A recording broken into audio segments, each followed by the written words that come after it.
Nakatry na po ba kayo ng supo sini? Yan, bukay ang tawag yan sa amin at lulutuin natin yan dito sa atin niyog, yung butong. Yan, ating tatakloban dahil wala tayong dala ng kaldero. At siyempre, at hindi magpahuli yung ating yung ating balon dito na putos ng saging na mayroon pang pinirito na bulad. Ayan, napakasarap yan. Yan oh. What's up mga kalumad? Kumusta kayong lahat dyan? Sa episode na ito, andito ngayon ako sa Kanato Munting area. Andito maglalampas-lampas tayo. Yan, nagtitigbas-tigbas na ako dito ng kahoy. Dahil wala talaga akong kasama, ako lang mag-isa. Sulusulo muna ako dito dahil wala akong pambayad sa paglampas ngayon at ako na lang muna ang isa maglalampas-lampas dito. Yan maghihina-hinay na tayo dito. Ito na tinigbas ko na yung punuan ng kahoy dahil para malimpyo ito. Yan ito tumba na yung punuan ng kahoy na ating tinigbas. Ayan At ito medyo malaki yan mga kalumad. Kita nyo, medyo malaki yan na punuan ng kahoy ay ating gagabasin dahil wala tayong yung ating sinso dahil nasira na. Hindi na nato magamit. Ito na lang ating gugut-gutin to at ginagamit natin itong Kanato gabas. Yan ating gagabasin malapit na maputol. Yan kita nyo mga kalumad na malapit na maputol. Ganyan kahit ang kanak gabas mga kalumad. Yan patumba na yan mga kalumad. Ito tumba na. Yan tumba na tumba medyo medyo limpyo-limpyo na. Pagkatapos ay parang ginugutom na ako ay nanguha muna ako ng bukgay. Bukgay po ang tawag dito sa amin. Yan dahil para meron tayong pang-ulam.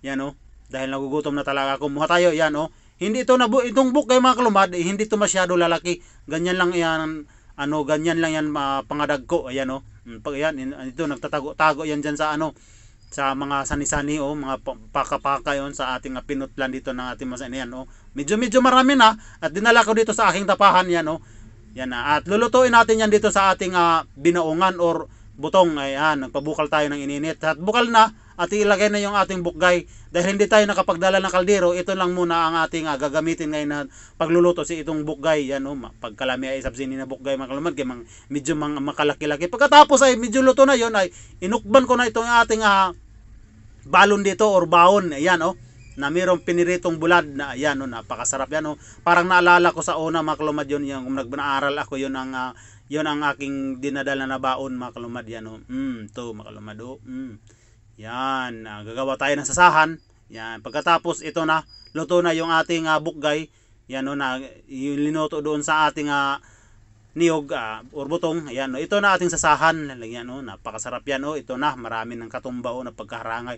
Ito na aking tinihil na dahil wala talaga akong kameraman ngayon. Ako lang mag-isa. Tinihil ko muna. Yan ito na. Tapos ay kita nyo magalumado. Yan. Pagkatapos ay nagugusla na talaga ako nagtingin-tingin dito sa Kanato baon ay hindi ko na talaga pinagsamantalahan ang pagkakataon at kumuha na ako dito ng bukgay na ating tinihil at ating tutudlak sa ating sasahan na pagkadaigay na katumbo na pagkaharangay sini. Yan ay ating pa lalagyan natin sa kanin at saka ayan at ating kukumutin. Pagkatapos ay ating ihungit. Ayan kain makalumad, kain. Napakasarap dito.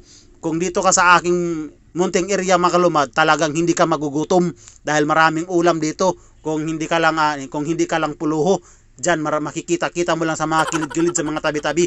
Itibibigsian natin 'to yung ating pinirito na bulad. Ayan. Yan napakasarap. Kain nga mga kalumad, kain.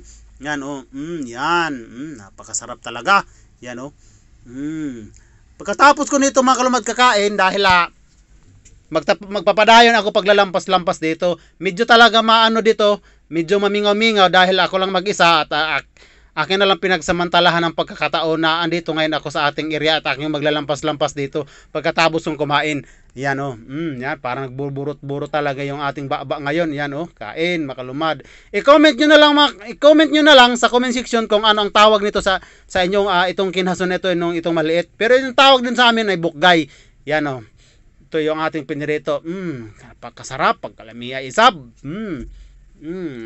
Yan talaga ang inuulam dati yan talaga ang inuulam ko dito yung yung nakaraan mga kalumad, yung mga bata-bata pa kami. Yan ay nanginhas tayo ng bukgay at saka atin lang pabukalan niya ng ininit na tubig. Ayan at ating itutuslo sa ating init dahil yung bukgay kasi parang madali ay yan maluto. Ayan yan kita nyo mga kalumad, napakasarap. Sarap ng kain mo ngayon mga kalumad. Yan yan. Yan, tarang nagugusla na talaga ako dahil wala talaga wala talaga akong pamahaw. Tinibo ko na lang sa ating paniud to. Yan napakasarap yan maraming salamat nga pala sa palaging nanonood ng aking video sa Kalumad Vlog TV, sa aking YouTube channel at sa aking Facebook page, Roel de Guzman, at i-share nyo follow nyo na lang ang Kalumad Vlog TV at saka yung aking Facebook page na yung sa isa ko na Facebook page, ang Malipayong Pobre. Follow na lang yun. I-follow na lang nyo o i-subscribe. Ayan mga kalumad, sana andyan kayo palagi, hindi kayo magbabago sa mabuting kalagayan. Ingat mga kalumad, God bless us all!